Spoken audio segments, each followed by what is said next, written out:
ফের নৈরাজ্যের বাংলাদেশের প্রাক্তন সেনাকর্তার হুমকি, ভারতের উত্তর পূর্বের 7 রাজ্য দখলের হুমকি, ওপার বাংলার যুবকদের অস্ত্র প্রশিক্ষণের পরামর্শ, ভারতপন্থী রাজনৈতিক দলগুলোকে ক্ষমতার বাইরে রাখার দাবায়।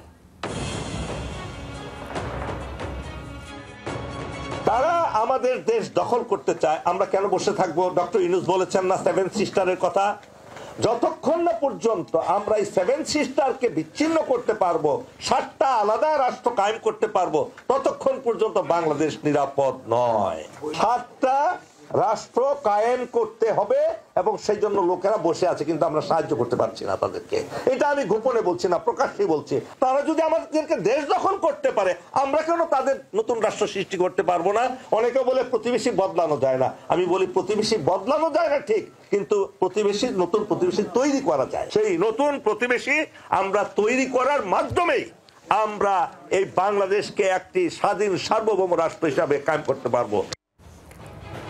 আর বিস্তারিত জানবো এই মুহূর্তে টেলিফোন লাইনে রয়েছেন প্রতিনিধি মৌমিতা চক্রবর্তী। মৌমিতা, বাংলাদেশের এই অবস্থা, তার মধ্যে আবারও ভারতকে হুমকি, বলা হচ্ছে ভারতের উত্তর পূর্বের 7 রাজ্য দখল করা হবে, কি জানতে পারছো? আর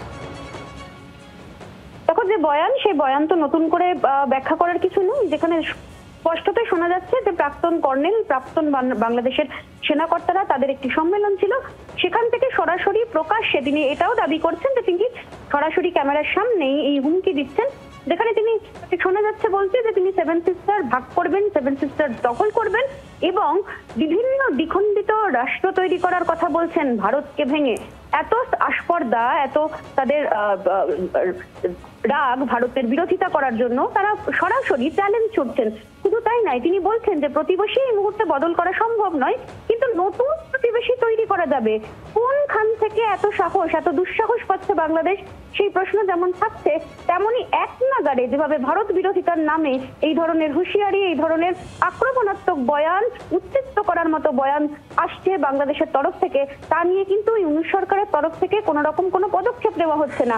সরাসরি বাংলাদেশের একটি প্রেস কনফারেন্সে যেখানে ভারত বিরোধিতার নামে এরকম হুঁশিয়ারি দেওয়া হয়, স্বাভাবিকভাবেই এটা বোঝা যাচ্ছে যে বাংলাদেশের এই মুহূর্তে অবস্থা এবং ভারত সম্পর্কে তাদের মনোভাব কি। একেবারে মৌমিতা, আপাতত ধন্যবাদ তোমাকে।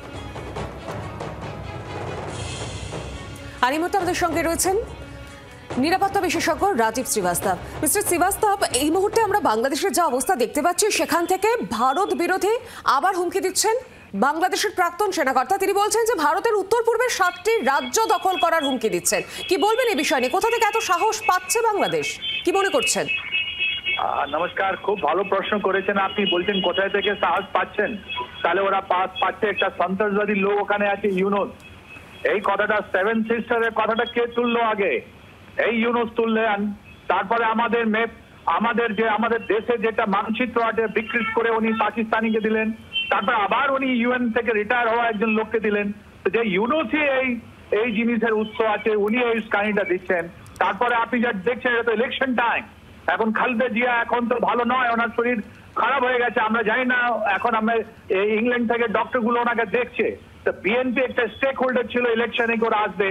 এখন জামাত ইসলাম, যাদের কাছে কোনো জায়গা ছিল না, ওরা হঠাৎ করে উপরে এসছে, আর ওরা অ্যান্টি ইন্ডিয়া সেন্টিমেন্ট পরিস্থিতি তৈরি করার জন্য, নিজে ইলেকশন ইনফ্লুয়েন্স করার জন্য ওরা কাজ করছে। ওটা সাকসেসফুল হবে না, বিকজ 17 কোটি বাংলাদেশের মানুষ গত 16 মাস থেকে ওরা দেখছে এদেরকে। ওরা বুঝতে পেরেছে কি এরা সব ধাপ্পাবাজ, এরা শুধু নিজের জন্য আছে, ওদের কোনো বিকাশ নেই, কোনো হেলথ নেই, কোনো এডুকেশন নেই, কোনো শিল্প নেই বাংলাদেশে। ওরা এটা বুঝতে পেরেছে এদের শুধু কাজ নিজে কোন রকমের সত্তাতে থাকা, পয়সা নেওয়া, তারপর ওটা বিদেশে গিয়ে যাওয়া। এই যদি পরিপ্রেক্ষিতে আপনি যদি এই কথাগুলো শোনেন, তাহলে আপনি দেখতে পাবেন ডটটা লিঙ্ক করতে পারবেন।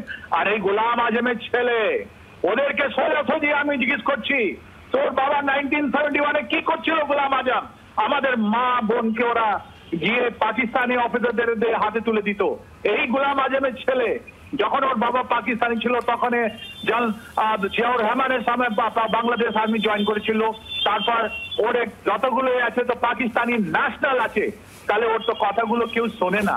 এখন বাংলাদেশে যেটা আছে, মৌলবাদী যেটা আছে, যারা জামাত ইসলাম বাংলাদেশ আছে, ওদের আর মাস বেস নেই, তাই জন্য ওরা লাস্ট রিটরিক তাই জন্য ওরা এখন বিকাশের কথা বলছে না, ওরা বিনাশের কথা বলছে। ওরা ভারত নিয়ে কথা বলছে, ওদের কাছে স্বাস্থ্য, শিক্ষা, শিল্প নিয়ে কোনো কিছু কথা নেই, আর এটা ওখানে সাকসেসফুল হবে না। বেশ, ধন্যবাদ আপনাকে। বাংলার আওয়াজ, বাঙালির আবেগ, জি 24 ঘন্টা।